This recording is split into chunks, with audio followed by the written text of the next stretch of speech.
My name is Frank Morrison, and for 19 years I kept the steel flowing at Midwest Steel Solutions. Ever felt like you'd become invisible in your own workplace? That's exactly what happened to me. 19 years of midnight calls when Furnace 3 threw a thermal alarm. 19 years of training young engineers who couldn't tell a thermocouple from a thermometer. 19 years of building systems that worked, systems that lasted, systems that kept 2,400 workers safe and employed. But apparently that made me legacy infrastructure. The trouble started when Consolidated Industrial Partners bought us out last spring. Within a month, they brought in Trevor Ashford as Chief Innovation Officer. Stanford MBA, McKinsey background.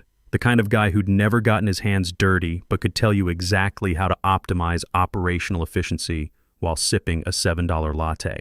Trevor had this habit of starting conversations with "listen," like he was about to share the secret of the universe. He'd walk through our Cleveland facility pointing at control panels I'd designed, shaking his head at systems that had run flawlessly for 2 decades. His assistant, some kid named Braden Walsh, followed behind taking notes on an iPad, nodding whenever Trevor made pronouncements about digital transformation. "Listen, Frank," he said during our first meeting, "I've been reviewing your infrastructure setup. Impressive for its time, but we're looking at a complete evolution here." I sat across from him, watching him gesture at printouts of my SCADA diagrams like they were cave paintings. "Those systems control 4 blast furnaces," I said. "They've run at 97. 3% uptime for the past 5 years. "Right. And that's fantastic legacy performance," Trevor replied. But his voice had that edge people get when they're trying to sound patient. "But the board's breathing down my neck. We need serious ROI within 18 months, or there might not be a plant to argue about." For a moment, I saw something flicker across his face. Actual worry. Maybe Trevor wasn't just a corporate climber. Maybe he was under real pressure too. "What exactly are you proposing?" "AI-driven predictive maintenance, cloud-based analytics, real-time optimization. My guys from Austin think we can increase efficiency by 30% while cutting operational costs." He leaned forward. "Frank, I'm trying to save this place." I'd heard variations of this speech before, but something in Trevor's tone made me wonder if he actually believed it. It started slow. First, I noticed I couldn't access the investor dashboard anymore. Just a red permission denied screen where my reports used to be. My calendar invites to product meetings vanished. When I asked Braden about the Tuesday integration call, he said, "Oh, Trevor wants to streamline the communication flow. You've got a lot on your plate already." I had plenty on my plate, all right. Like not throwing my company laptop through a window. The real warning came when Trevor brought in his Austin team, Skylar Brooks and 2 other consultants who looked like they'd stepped out of a startup brochure. Skylar was maybe 35, spoke entirely in tech jargon, and had never seen the inside of a steel mill before Tuesday. "Frank," Trevor said, cornering me near the break room, "I need you to walk Skylar through your control architecture. Full technical download. We're aiming for a complete migration by the 4th quarter." I looked at Skylar, who was explaining something to Braden while pointing at a diagram that was clearly upside down. "What's his background?" "Automotive mostly. Some aerospace." Trevor's smile was getting tighter. "Frank, I know this feels fast, but we're running out of runway." That's when I remembered something I'd pushed to the back of my mind for 20 years. Back in 2004, when Morrison Steel got folded into Midwest Steel Solutions, there'd been an accident at a plant in Pittsburgh. 3 guys got burned because someone bypassed a safety interlock to meet a production deadline. During our acquisition negotiations, I'd insisted on language that would prevent management shortcuts on safety. Section 15D. All safety-critical blast furnace control systems require original system architect approval for modification or replacement. I'd forgotten about that clause, buried in hundreds of pages of merger documents. But sitting there watching Skylar point at upside-down diagrams, I started to wonder if it was still valid. 20 years is a long time. Companies merge, contracts get amended, clauses get superseded. That night I went home to Linda, my wife of 27 years. She was in the kitchen, still wearing her scrubs from her shift at Cleveland General's ICU when I walked in looking like someone had kicked my dog. "Rough day?" she asked, not looking up from the medical journals she was reviewing. "New management's got ideas," I said, grabbing a beer from the fridge. "Frank Morrison," she said, setting down her journal and giving me that look she'd perfected over nearly 3 decades of marriage. "What aren't you telling me?"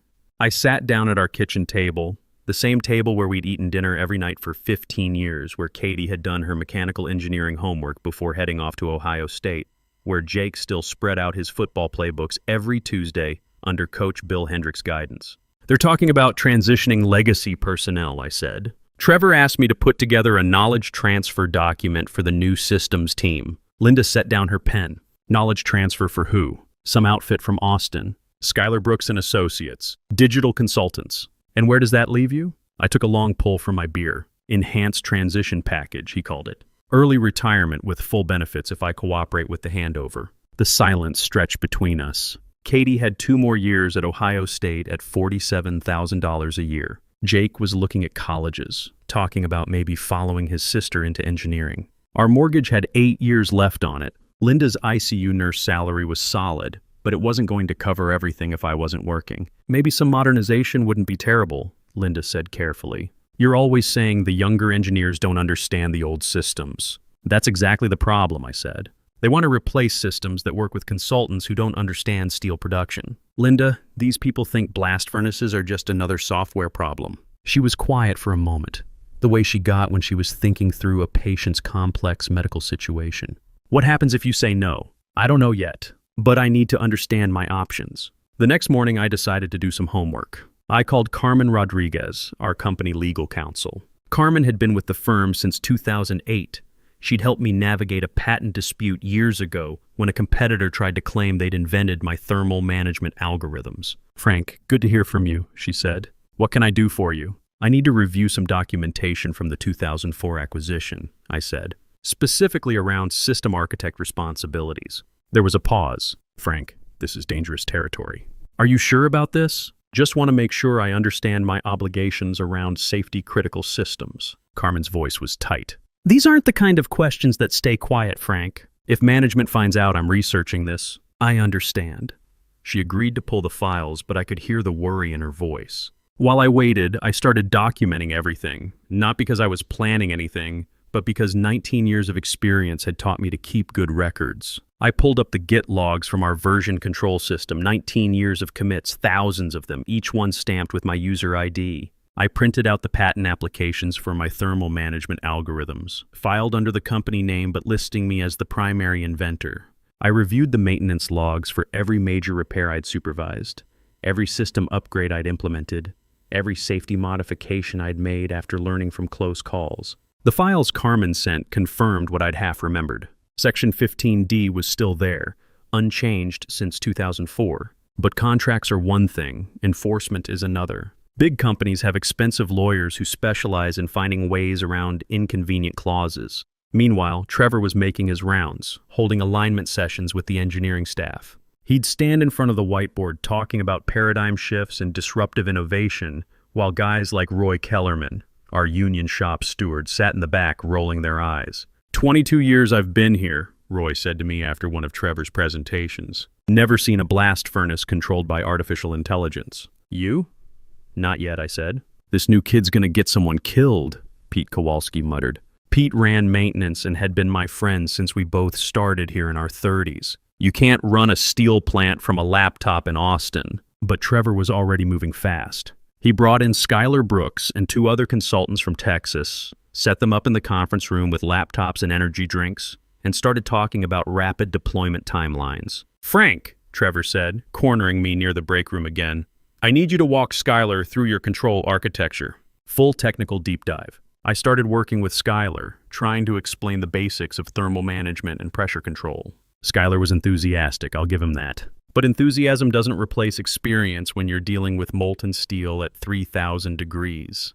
So if the oxygen content drops below optimal, Schuyler said during one of our sessions, the AI system just adjusts the input flow rates automatically. That's one option, I said. But you also have to consider the grade of ore, the moisture content, the ambient temperature, the age of the refractory lining. Right, but machine learning handles all those variables simultaneously. I looked at him across the conference table, this 35-year-old consultant who'd never seen what happens when a blast furnace thermal management system fails. Schuyler, have you ever been inside an active steel mill? Well, no, but I've studied the operational parameters extensively. When I started here, an old-timer named Bill Hendricks told me something. I said, he said the furnaces talk to you, but you have to know how to listen. Temperature fluctuations, pressure variations, the sound of the cooling fans, they tell you what's happening before any computer knows there's a problem. Skylar nodded politely, but I could see he thought I was just another old guy stuck in the past, telling stories about the good old days when men were men and steel was steel. 2 weeks later, we got our first real test. Skylar's AI system was monitoring Furnace 2 when it detected what it classified as a thermal anomaly and recommended increasing oxygen flow to optimize the burn. In reality, the anomaly was normal temperature variation that occurs when you're transitioning between different grades of steel. Increasing oxygen flow at that moment would have created a dangerous overpressure condition. I was monitoring from the control room when it happened.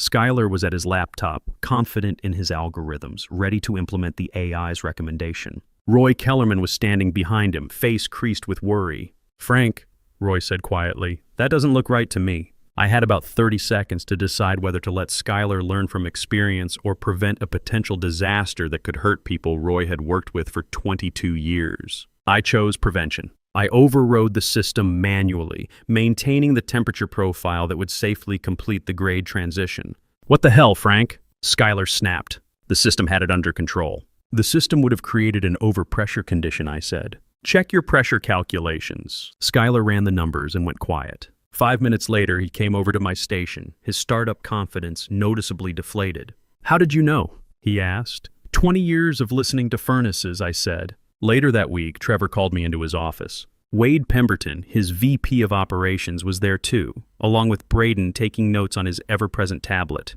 "Frank," Trevor said, his usual warmth replaced by something tighter, "we need to talk about the Furnace 2 incident." "What about it? Skylar says you overrode the AI recommendations without following proper protocols." I looked at Wade, who had the grace to look uncomfortable. "The proper protocol is to prevent accidents," I said, "which is what I did."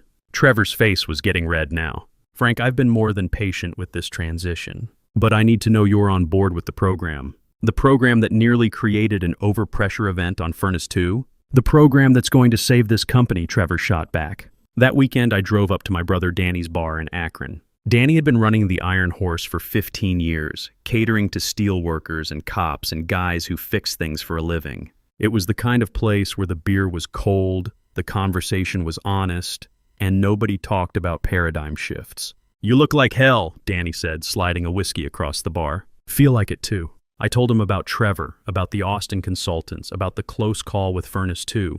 Danny listened without interrupting, the way bartenders learn to do. When I finished, he refilled my glass and leaned against the bar. "Remember when we were kids? Dad used to take us to the plant on Saturdays?" I nodded.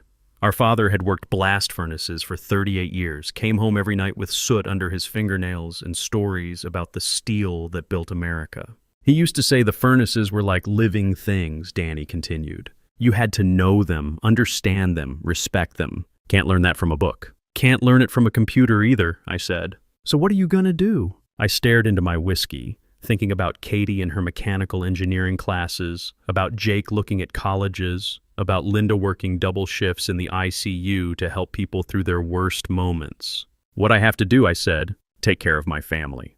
But driving home that night, I started thinking about that Section 15D clause, about Roy's worried face when he saw those pressure readings, about 2,400 workers whose lives depended on thermal controls and pressure releases and emergency shutdowns that I'd designed to fail safe, not fast. Monday morning, I made a decision. I called Carmen Rodriguez back. "Carmen," I said, "I need you to pull those 2004 acquisition documents again, specifically Section 15D. "Frank, what's going on?" "I need to know exactly what my legal obligations are regarding safety-critical system modifications." There was a pause. "Are they pressuring you to approve something you're not comfortable with?" "Let's just say I want to make sure I understand all my options." Carmen agreed to do a comprehensive review. While I waited, I kept documenting everything. Every system I'd built, every modification I'd made, every safety protocol I'd implemented. 19 years of keeping furnaces running and workers safe. 2 weeks later, Trevor called an all-hands meeting to announce the digital transformation timeline.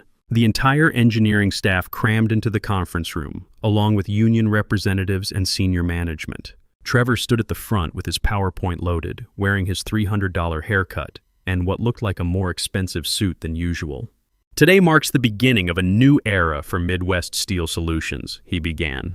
We're implementing a cutting-edge, AI-driven control system that will revolutionize how we operate. Predictive maintenance, real-time optimization, seamless integration across all platforms. He clicked through slides showing network diagrams and data flow charts, most of which looked suspiciously similar to systems I'd designed years ago, just with different labels and more buzzwords. Our timeline is aggressive but achievable, Trevor continued, but his voice had that strained quality it got when he was trying to sound more confident than he felt. Full system migration by October 1st, with comprehensive testing and validation throughout the summer. Roy Kellerman raised his hand. What about safety certifications? These systems are OSHA approved. Great question, Trevor said, his smile looking more forced than usual.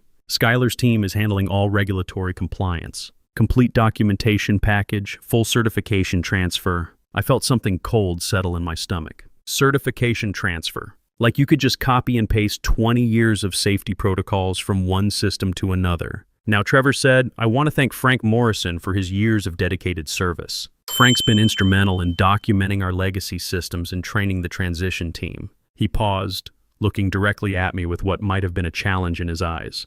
Please join me in recognizing Frank's contributions as he moves into his well-deserved retirement. Polite applause. A few genuine smiles from guys who'd worked with me for years, but mostly just the awkward clapping of people who weren't sure what was happening but knew they should participate. I stood up slowly, feeling every eye in the room on me. Trevor was still smiling, waiting for me to say something gracious about passing the torch and trusting the future to capable hands. Instead, I said, before we move forward, I think everyone should understand the regulatory requirements for modifying safety-critical systems. Trevor's smile flickered. Frank, I appreciate your diligence, but we've got all the compliance issues covered.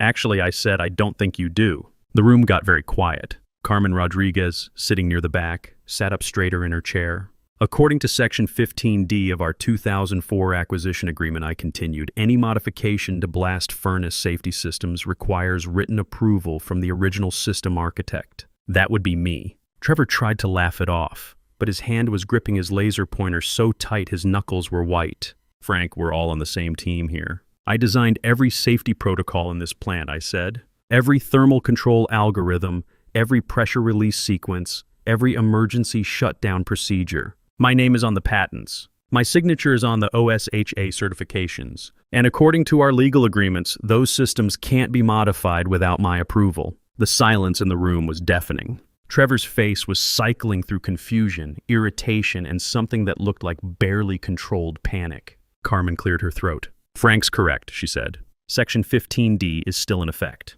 I reviewed the documentation last week. What exactly does that mean? Asked Wade Pemberton, whose voice had gone up half an octave. Carmen looked at her notes. It means any changes to safety-critical systems require Frank's written consent.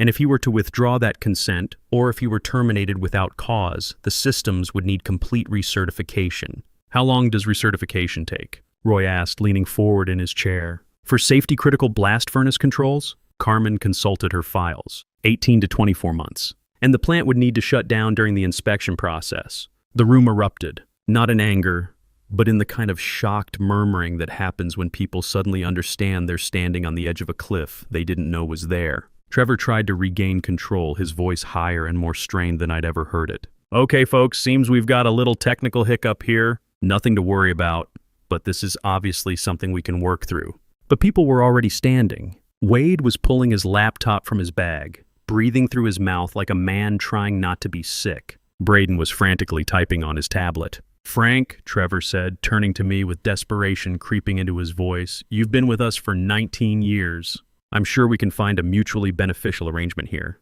I looked around the room at guys like Roy and Pete, men who'd spent their careers keeping the furnaces running, who'd trusted me to build systems that kept them safe. I thought about Katie's tuition and Jake's college plans and Linda's steady faith that I'd always find a way to provide for our family. But I also thought about Furnace 2 and overpressure conditions, and what happens when consultants who've never seen molten steel try to optimize systems they don't understand. Actually, I said, I think I'd like to explore my options. What followed was 3 weeks of the most intense legal and technical review I'd ever experienced. Carmen brought in outside counsel. Trevor brought in his own lawyers from some white shoe firm in New York. Skylar Brooks and his team tried frantically to reverse engineer systems they'd never understood in the first place. The facts were simple and brutal. I owned the intellectual property rights to every safety-critical system in the plant. My approval was legally required for any modifications. And without those systems, Midwest Steel Solutions couldn't operate. Trevor tried everything. He offered me bonuses, consulting contracts, even a position as senior technical advisor where I could mentor the next generation while embracing digital innovation. But every offer came with the same underlying assumption, that I would eventually sign off on replacing my systems with his Austin consultant's AI solution. The problem was, I'd actually reviewed their solution thoroughly, and it was garbage. Skylar's team had built what amounted to a sophisticated data visualization platform that could display furnace temperatures and pressure readings in real time. It could even trend the data and send alerts when values moved outside normal ranges, but it couldn't actually control anything.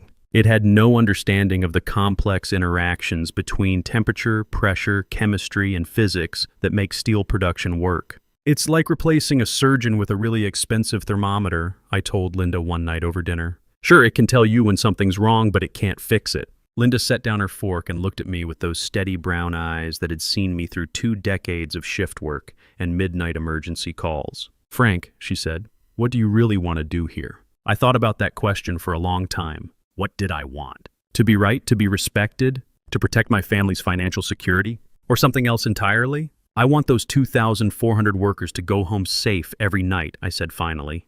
Same as they have for the past 19 years. The final confrontation came at the quarterly board meeting in September. Trevor had scheduled a presentation for investors about the digital transformation initiative, complete with projected cost savings and efficiency improvements. He'd even prepared a slide deck highlighting the seamless transition from legacy to next-generation systems. I wasn't on the agenda. I wasn't even invited to the presentation. But Carmen had advised me that as the system architect, I had the right to address any board discussion about modifications to safety-critical systems. So I showed up. The ballroom at the Cleveland Marriott was packed with investors, board members, and senior management. The room smelled like fresh coffee and expensive cologne. Trevor stood at the front with his projector, wearing what looked like a new suit and running through slides about Industry 4.0 and digital transformation and competitive advantage. His numbers looked impressive if you didn't know anything about steel production. 30% efficiency gains, 20% cost reduction, seamless integration with existing infrastructure. Our AI-driven control system represents a quantum leap forward, Trevor was saying. But I could hear the strain in his voice now, the way it got tight when he was trying to convince himself as much as his audience. Predictive maintenance capabilities, real-time optimization, seamless integration with existing platforms. I waited until he got to the slide about implementation timeline. That's when I stood up from my seat in the back of the room. Excuse me, I said, my voice carrying clearly across the sudden silence. I have some concerns about the safety certification process. Trevor's face went white. His hand actually shook as he set down his laser pointer. He'd been hoping I wouldn't show up, that I'd quietly accept one of his buyout offers and disappear into retirement. Frank, he said, his voice cracking slightly, I don't think this is the appropriate venue. Actually, interrupted Martha Hayes, the board chairwoman, if this concerns safety certifications, I think we need to hear it. I walked to the front of the room, feeling the weight of 20 years' experience behind every step. The investors watched me with the kind of attention people give to unexpected entertainment, not yet understanding they were about to witness a corporate execution. Ladies and gentlemen, I said, my name is Frank Morrison. For 19 years, I've designed and maintained every safety-critical system in this facility. I hold the patents on our thermal management algorithms. My signature is on every OSHA certification. And according to our acquisition agreement, no modifications can be made to these systems without my approval. The room was dead silent. I could hear the air conditioning humming, someone's coffee cup clicking against a saucer. I've reviewed the proposed replacement system, I continued. It's a data visualization platform with some basic trending capabilities. It cannot actually control blast furnace operations. It has no understanding of the physical and chemical processes involved in steel production. And implementing it would require shutting down our facility for 18 to 24 months while we obtain new safety certifications. Martha Hayes looked at Trevor with the kind of expression that ends careers. Is this accurate? Trevor was frantically shuffling through his notes, sweat beading on his forehead despite the air conditioning. Well, there are some regulatory considerations, but it's not a consideration, I said flatly. It's the law. You cannot operate blast furnaces with uncertified control systems. Period. Another board member, an older gentleman named William Knox, leaned forward. Mr. Morrison, what would be required to obtain your approval for the new system? I looked around the room at faces that represented millions of dollars in investment, at Trevor's desperate expression, at Carmen Rodriguez nodding encouragingly from her seat near the legal team. The proposed system would need to actually work, I said. It would need to demonstrate the same level of safety and reliability as our current systems. And it would need to be designed by people who understand steel production, not consultants who think blast furnaces are just another data management problem. The questions came fast after that. How long would recertification take? What were the insurance implications? Could the plant operate during the transition? The answers weren't good for Trevor's timeline or his budget. By the end of the meeting, Trevor's digital transformation initiative was dead. The investors were talking about bringing in someone with actual industry experience to run the technology transition. Wade Pemberton was already updating his LinkedIn profile on his phone, but Trevor wasn't done. As people filed out of the ballroom, he cornered me near the exit. "Frank," he said, his voice tight with barely controlled fury, "you just cost this company millions of dollars. And for what? To protect some obsolete systems that should have been retired years ago?" I looked at this 36-year-old MBA who'd never built anything more complicated than a PowerPoint presentation, who thought 19 years of keeping people safe was legacy thinking. "Trevor," I said, "those obsolete systems kept 2,400 people employed and alive for 2 decades. Your revolutionary system couldn't safely run a coffee maker, let alone a blast furnace." His face went red. "You know what, Frank? You won. Congratulations. I hope you're happy when this place shuts down because we couldn't modernize fast enough to compete." I thought about that for a moment. You know what would make me happy, Trevor? If someone had asked me 6 months ago how to actually improve our systems instead of assuming everything I built was worthless because it didn't come with an app. That's when Martha Hayes made an interesting observation. "Mr. Morrison," she said, approaching us with William Knox and 2 other board members, "you obviously have valuable expertise. Have you considered consulting work?" 3 months later, I was sitting in a much nicer conference room in Detroit, meeting with the board of Great Lakes Green Steel, a startup focused on environmentally sustainable steel production. They were building a new facility using hydrogen-based reduction technology, eliminating the carbon emissions of traditional blast furnaces while maintaining all the safety and reliability standards I'd spent my career perfecting. "Frank," said their CEO, Rebecca Martinez, a former U.S. Steel executive who actually understood both steel production and modern technology, "we need someone who understands both traditional steel production and cutting-edge process control. Someone who can design systems that are both safe and innovative." The offer was solid. $195,000 salary plus consulting fees, full benefits, and equity in a company that was positioned to revolutionize American steel production. But there were trade-offs. I'd have to relocate to Detroit. My pension benefits from Midwest wouldn't fully transfer. And there were legal risks. Consolidated Industrial Partners wasn't happy about losing their entire technology platform and had lawyers looking for ways to challenge the IP agreements. More importantly, they wanted me to build something new, not just maintain something old. But the best part was the respect. When I explained the importance of fail-safe systems and redundant safety protocols, nobody rolled their eyes or talked about paradigm shifts. They took notes and asked intelligent questions about implementation timelines and regulatory requirements. I called Linda from the hotel that night. "How'd it go?" she asked. "They offered me the job," I said. And I think I'm going to take it. But we'd have to move. And there's some legal exposure with the old company." There was a pause. "What about Trevor and his Austin consultants?" I looked out the hotel window at the Detroit skyline, at the cranes and construction that meant people were still building things, still making things, still trusting experienced hands to get the job done right. "Trevor's not my problem anymore," I said. "Last I heard, Midwest Steel was hiring a new chief technology officer, someone with actual steel production experience. What happened to the AI system?" Turns out investors don't like the idea of shutting down production for 2 years to save money on labor costs. Linda laughed. "So you won?" I thought about that for a minute. About Katie finishing her mechanical engineering degree with a paid internship lined up at Great Lakes Green Steel. About Jake getting recruited by 3 different colleges for football. About 20 years of building systems that worked because they were built right. "I think we all won," I said. "Well, except maybe Trevor." 6 months into my new job, I got a call from Roy Kellerman. "Frank," he said, "thought you'd want to know. Trevor's gone. They brought in a new CTO, guy named Mike Sullivan. 30 years at Bethlehem Steel. What about the Austin consultants? Gone too.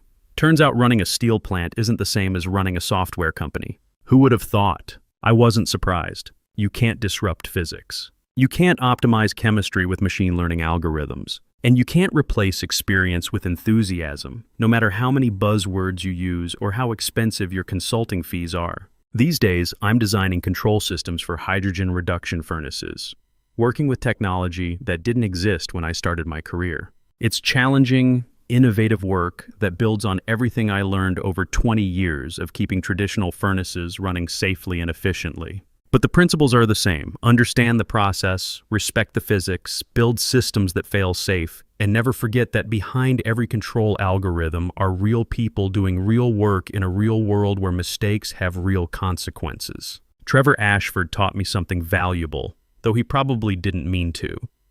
Sometimes the best way to embrace the future is to make damn sure you understand the past. Sometimes the most revolutionary thing you can do is insist that expertise matters more than enthusiasm, that competence trumps credentials, and that building things that last is more important than building things that impress venture capitalists. My name is Frank Morrison. I'm 54 years old, and I've spent my career building systems that work. That's not legacy thinking. That's just good engineering. If you enjoyed watching Frank take down Trevor and his Austin consultants, hit that like button and let me know in the comments what you think about corporate digital transformation. And if you haven't subscribed yet, do it now and ring that notification bell, because we've got more stories like this about experienced workers who refuse to get steamrolled by management. Thanks for watching. I'll see you in the next one. Don't pity me. My heart doesn't need your mercy. I can still stand on my own.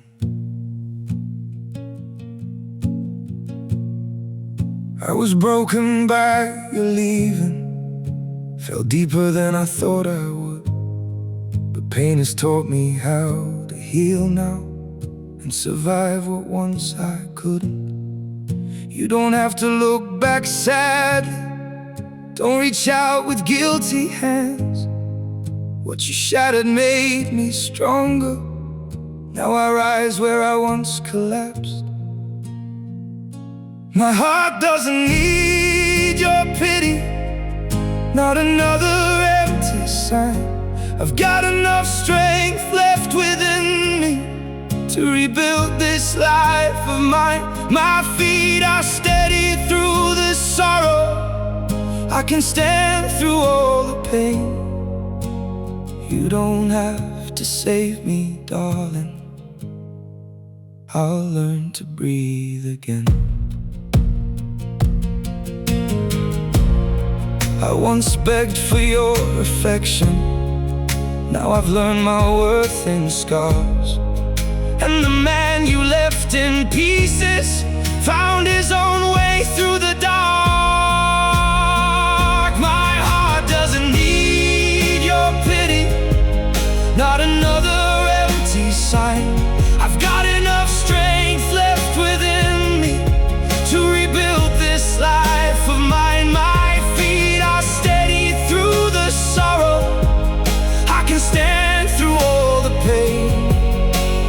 You don't have to save me, darling. I'll learn to breathe again.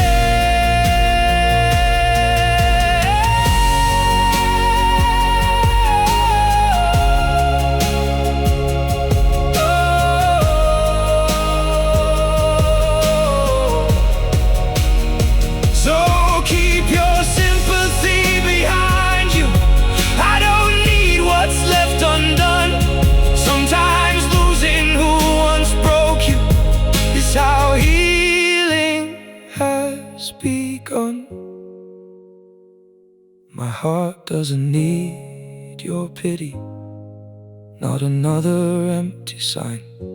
I've got enough strength left within me to rebuild this life of mine. My feet are steady through the sorrow.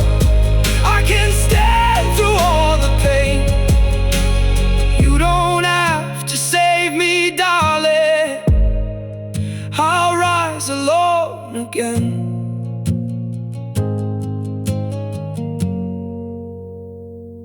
I'll rise alone again.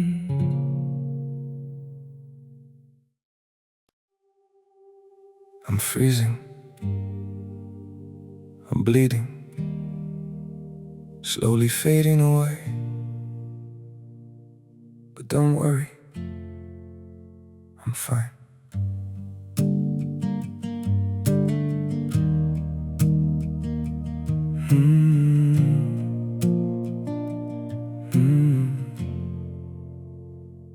The cold has settled in my heartbeat, like winter living in my veins. Every breath feels numb and fragile, every smile just hides the pain. I'm breaking quietly in silence, falling slow without a sound. Yet I keep saying I'm okay, while my world burns to the ground. I'm frozen here, I'm bleeding slowly, dying piece by piece inside. But I still whisper, it's alright, just to keep you from goodbye. I'm shattered, love, but don't you worry, I'll pretend till my last breath. Even while my soul is fading, I'll say everything's okay. Maybe pain just learned to live here, maybe sorrow feels like home. So I wear my wounds like armor and survive them all alone. I'm frozen here, I'm bleeding slowly, dying piece by piece inside. But I still whisper, it's alright, just to keep you from goodbye. I'm shattered, love, but don't you worry, I'll pretend till my last breath. Even while my soul is fading, I'll say everything's okay. If you ever see me smiling, no, it's just my last defense. 'Cause sometimes love means hiding how much you're suffering. No, I'm frozen here, I'm bleeding slowly, dying piece by piece inside.